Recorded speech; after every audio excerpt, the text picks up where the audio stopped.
আমার আল্লাহ দয়ালু, আমরাও দয়ালু হতে হবে। আমার আল্লাহ সহনশীল, আমরাও সহনশীলতার চর্চা করতে হবে। আমার আল্লাহ মেহেরবান, আমরাও মেহেরবান হতে হবে। বিষ্ণু ঈসা ইসলাম আল্লাহর এই চমৎকার সুন্দরতম নামগুলো ধরে ধরে আল্লাহর কাছে চাইতেন। আপনি যখন দোয়া করবেন, আল্লাহর নামগুলো ধরে যদি দোয়া করেন, আল্লাহ ওই দোয়া ফিরায় দেয় না। সুবহানাল্লাহ বলেন। আপনি যদি দোয়ার মধ্যে বলেন ইয়া রহমান, সবাই বলেন ইয়া রহমান, ইয়া রহিম, ইয়া হাইয়্যু, ইয়া কাইয়্যুম।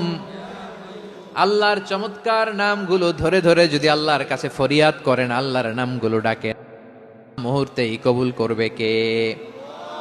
বিষ্ণু ঈসা ইসলাম এভাবে আল্লাহর নামগুলো ধরে ধরে জিকির করতেন, আল্লাহর নাম জপতেন। তিনি বলতেন আসআলুকা বিকুল্লি ইসমিন হুয়া লাক, আল্লাহ তোমার যত নাম আছে সব নামের ওসিলায় তোমার কাছে ফরিয়াদ করি, সব নামের ওসিলায়।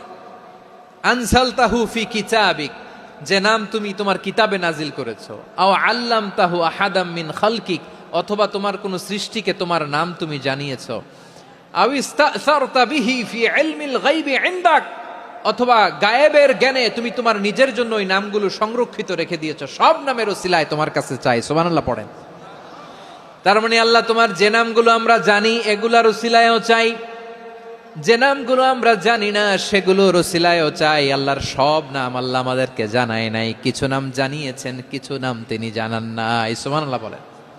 আল্লাহ তাআলা তার কিছু নাম কোরআনে উল্লেখ করেছেন, কিছু নাম স্পেশাল কিছু নবীদেরকে জানিয়েছেন, আর কাউকে জানান নাই। কিছু নাম তিনি কিয়ামতের দিন আমাদের সামনে প্রকাশ করবেন যে এইটাও আমার একটা নাম, এটা তোমরা কেউ জানতা না। সুবহানাল্লাহ। সারপ্রাইজ হিসেবে আল্লাহ তাআলা রেখে দিয়েছে, কেউ জানে না। কিয়ামতের দিন আল্লাহ তাআলা সেই নামগুলো জানাবেন। আর কিছু নাম আছে সেই নামগুলো আল্লাহ কোরআনেও বলে নাই, কোন নবীরেও জানায় নাই, কিয়ামতের দিনও সারপ্রাইজ হিসেবেও জানাবে না। ওই নামগুলো স্বয়ং খোদ আল্লাহ ছাড়া কেউ জানে না।